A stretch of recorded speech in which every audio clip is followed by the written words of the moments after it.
Hello and welcome to Cotton Patch. I'm Melinda and I am here sharing my passion for English paper piecing, which is you take a piece of paper shape, you wrap fabric around it, and you hand sew it together. This is month 2 of the Lucy Boston Sew Along, and we're going through fabric bundle number 2. It's okay if you missed month 1 because I will be continuing it beyond when I finish a quilt. So you can make your quilt at any time, and I promise all the fabrics will work together. So the 4 fabrics that are in this bundle, this first one is Year of the Snake, and I loved these little dragons. Then we have what I'm considering as a stripe, because I love stripes. I have a small floral, and then I have this, which is a little bit geometric, and we'll get to that in terms of some of the vines in the center. So this is the fabric that started it all. So I will talk about it first and take you through the focus cutting. So this is a really fun fabric because there's so many different things going on. My initial eye was drawn, of course, to the 2 different dragons that are in it. I love the shape of the snake that's in it. The firecrackers in particular were a draw because of my focus cutting mind, but you could also use the lamps, the clouds. It just has a bonanza of things that you could choose from. The foliage. So as much as I love the dragons, my first cut that I really wanted to do was off of the firecrackers. So this was my first block where I put this in the second position. I had mentioned in another video how I like to choose of similar background colors because of things fading in. So in this case, I wanted to use the firecracker, which has a dark background, with the other foliage one. And if you could see, it kind of creates an effect that blurs these lines from the individual honeycomb blocks. So let's cut out this first one because I always recommend the one that you love the most, that's the one you cut out first. So the anchor on this one is this point, as well as the edges on the hexagon, and then this edge on the firecracker. So I line it up, so the dot, the lines on the edge, and then the line on the firecracker.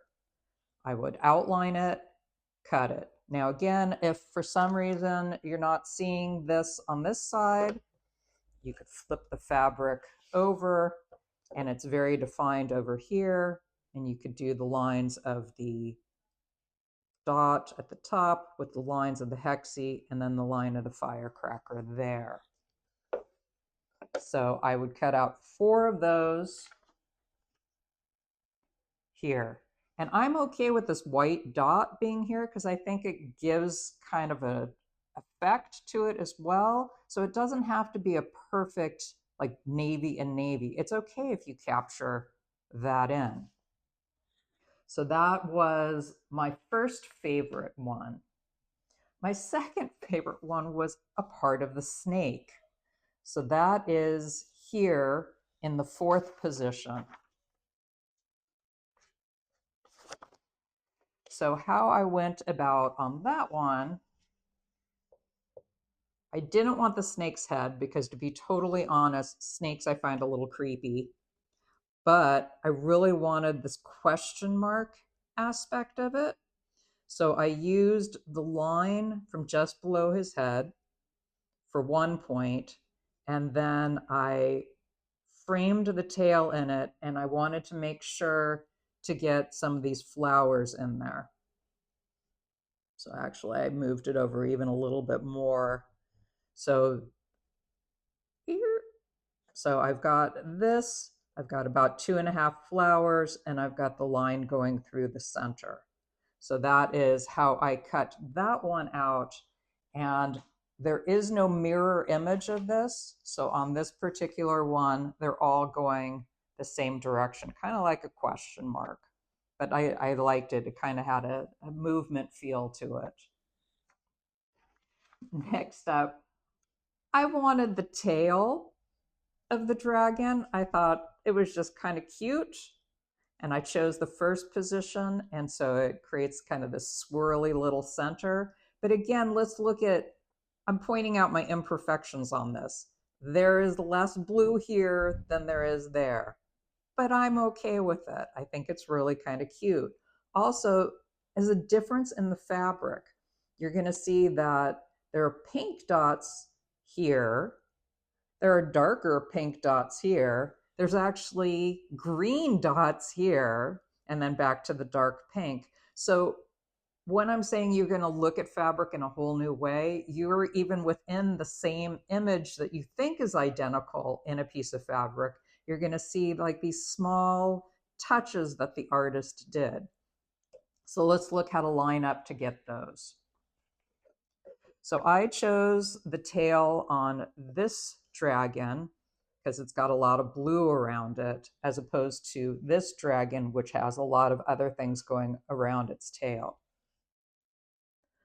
So I went ahead and utilized that line is going to be perpendicular. I wanted these two flowers, and then I wanted a little bit more of the blue here. So these two flowers are in it. This is running perpendicular to it, and I cut out utilizing this. They're again not mirrors, so they're all going to be curved in the same direction. And then the last one, again, this is what, so I always have you cut out your favorites first. So what happens as I've cut out the tails and the firecrackers and the pieces of the snakes is that I have usurped some of the heads. So in this one, where I'm putting the heads in the third position, these, I have from one of the heads, I've got these four. And then from the other head, which has the cloud, I have these four. So I mixed the two different heads. They all read head, but they are different. So I utilized this one where it's got the cloud underneath, and then the one that's below it that has all this foliage around it. So then when I chose to cut it, I will be totally honest, it was all based on how much snake I cut or how much I cut from the firecracker. And then I just tried to position as best I could to get as much of these as possible. So in these, I have the heads facing in towards the center, and I have these where they're looking off to the side. So you'll discover your own anchor because it'll all be based on how much you already Swiss cheesed your fabric. So from here, I love my geometrics. So I pulled in a stripe. So this stripe, you could see I'm pulling in the colors, kind of this goldish color from around the dragon and this rose that is etched in here and the lanterns. So I consider this a stripe, even though it's not a straight stripe. It has a pattern creating that effect, and that is what I'm going to work with. So this is the block that I started with because of the firecracker. I decided I wanted for this one, the stripe to be in the fourth position here.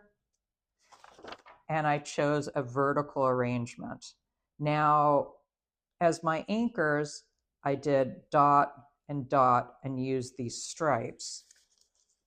So I am lining this up where I'm going to have this line of dashes on one side of it.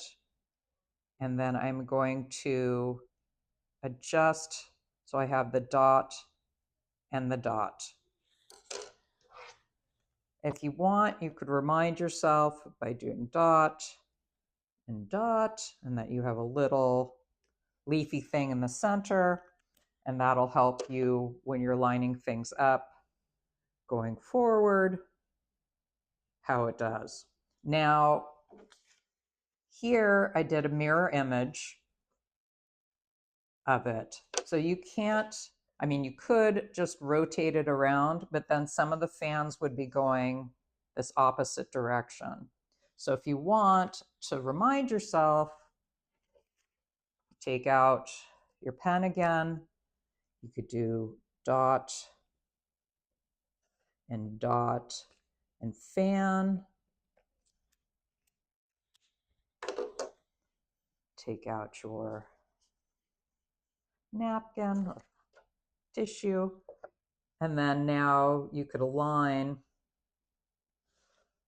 again, the dashes on this other side with those dots and the center motif. So you could get these mirror image and them going the same direction.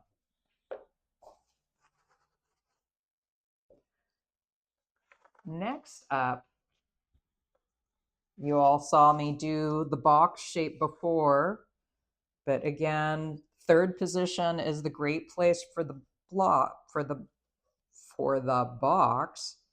You could choose to have all of them going the same direction to have that circular flow.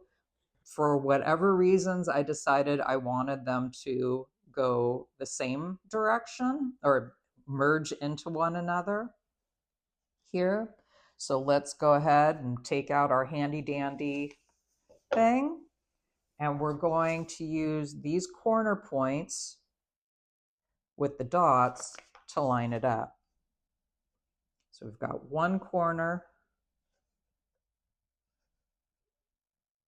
and another corner. So we're going to cut out 4 of these. And if you want to have it as a marker, and the big one's in the center,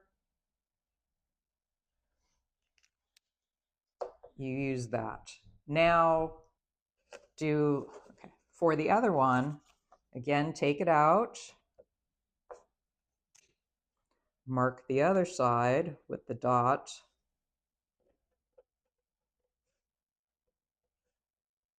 It's a little trickier because of the grooves. They're just place markers and not exact replicas. Take that off and then do that same thing to create the one that's going to be flowing into it. So you could have it. If you're uncertain, do one, fold them around the papers, and then see how they meet together. And that's your before you cut everything out. But what's nice with stripes is you have a lot of play, a lot of repeats on the fabric. So after that one, let's go with one that's a little bit more straightforward. And that is the one that I put in the center position, where I chose the leaves or the flowers as the center mark. So here I lined it up.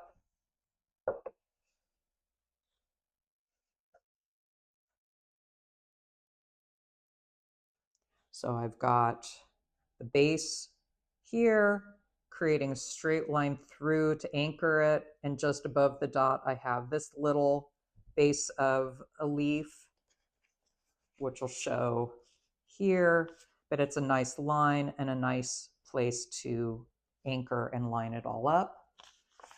And then for the final one of the stripe, we have it where it's just above these 2 points. So I'm going to use that, and I'm having them all go the same direction, so that idea of flow. And I did two littles. So if you can see, we've been working with it like this and on an angle. Now we're going to work with it in this direction. So I did it where these are the markers, the anchors, and I cut them out from there and just continue to do all along the line. So next up, bring this back so you could see why I chose this one. So this is a tiny floral, just because it was very different from these big patterns. This is tiny, but what you're going to see as you start to curate these different bundles is that the colors artists use certain colors together, which all makes sense. So we've got that same kind of marigold, you know, brown, golden color here. We've got the pink, we've got the pink, we've got, you know, darker color, but these are starting to marry in terms of color, even though they're so completely different. Tiny with a pink background, big with a navy background, it pulls the colors together. And that's why I chose this. Plus, as a tiny motif, not all, you know, some tiny motifs don't have interesting little repeats in them, but this has got a variety again of different flowers and different shapes, some strawberries that you could play with. So let's go back to the block that was my first block, which is this one. And I decided to mimic this idea of this thing in the corner and do the big flower in the corner, kind of like ground that around the motif. So it's here, but if you could see, there's also a large flower with a stem and two small flowers that I get in there as well. So let's find the flower. We've got it a few different places, but on this one, you've got the big flower with the two small flowers, and there is your dark flower. So you'll line that up. I get as much of those two little flowers in as I can, and I use the stem as an anchor. So around the flower, fitting in two flowers, and this flower with the stem as the anchor. And I use those in third position, and I cut out 8. So next one is utilizing that same flower setup, but just shifting it a bit. So these aren't in the point facing down. So when we did this, the flower was here. This time I flipped it so that flower is now up here, and shifted it so this flower is more framed in that point. Just for subtle shift changes the way that block looks. So here we were before. Now I'm going to shift that up, still keep that whole flower in. So it is anchored around that flower. I keep those two little flowers. This flower here, that center outer edge is also an anchor. And then I have it open more at the top. So same thing as it was before, just shifted slightly for a different effect. So next up is the idea of a mirror image without doing a mirror image. So this one is in the 4th position, and it's got 2 dark flowers.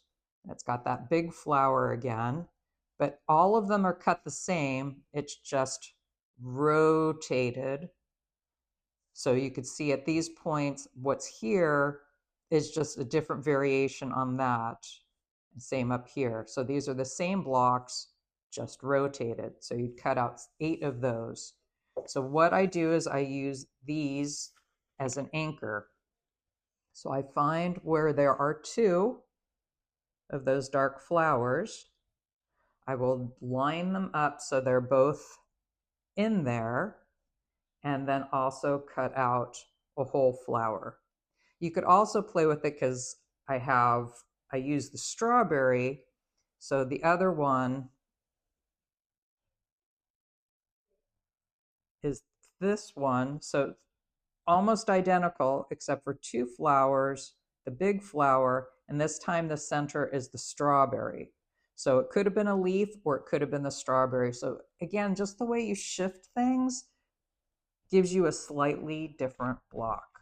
So that's these. And then the last one that I did in center position, I decided to use the stems to create a trellis effect. So I showcased a flower here in each of these corners, but I really wanted this effect right there. So let's find it. which is here. And I am going to utilize this flower and these two outer edges of the center as my anchor points. So getting as much of this in, getting these outer edges, and then you have the trellis in the center. And you do that for 4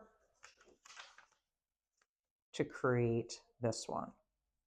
Now the last fabric, so let me pull this back out so you can see why I chose it. One is the geometry of it, but I also want to show you yet again the colors. We've got the light pinks, we've got that kind of goldy, this time it brings out a little bit more of the green tint, and then the navy background. So again, these all share these colors, but they're all so different. That's one of the things that you could see that these artists do, that there are color palettes that are highly used. So then let's go back to that very first one that I did with the firecrackers. I think I got a nice little image thing going where it does blur these lines. So what this one is actually this here. So I will use these as an anchor point, as well as the dark space in the center. So I will line this up. So I have these where they're just touching, and this dark space in the center. These are also going to be here to create kind of like a hug for your firecracker. But the big thing is creating that center kaleidoscope. So you'll cut out 4 of those from these and put them together. It's a dark fabric, so if you need to use this side, you can. You've got the anchor points of the petals at the edge and the dark negative space in the center. So that's that first one. Next one we'll do is also a straightforward one. It's utilizing the stem as a center line. So now we just did this one. Now we're going to flip to this side of it, and we're going to use that point and this line as our anchors. So we're going to line it up. We've got the tip in there. We've got a line here. We'll cut it out and do 8 of those to create this. So they're all these linear angles. And what's nice is when these match up, it has another visual effect to it. All right, so now we're going to get into mirror images. This side is a mirror image of that side. So you could play with this to create. So in this case, I did the mirror image of them to go around. So fuller leaves, stemming out. I've already drawn my lines in to help with this. So it is this section of the leaves, and I'm going in and utilizing this at its point, that at its point, and then these around. But my key things are here, here, and here. I went ahead and drew the lines in, but go ahead, like one of the easier ways to look at maybe is on this edge, the outer edge, it is along the center line of the motif to help you line up where exactly that would be. But when you're placing your paper piece, look to put the corner here and this in a corner as well, these 2 corners. So then to get the mirror image, you're going to take your pen,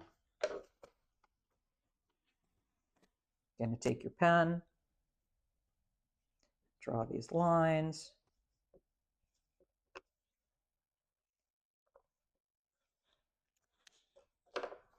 Wipe it off from the other side.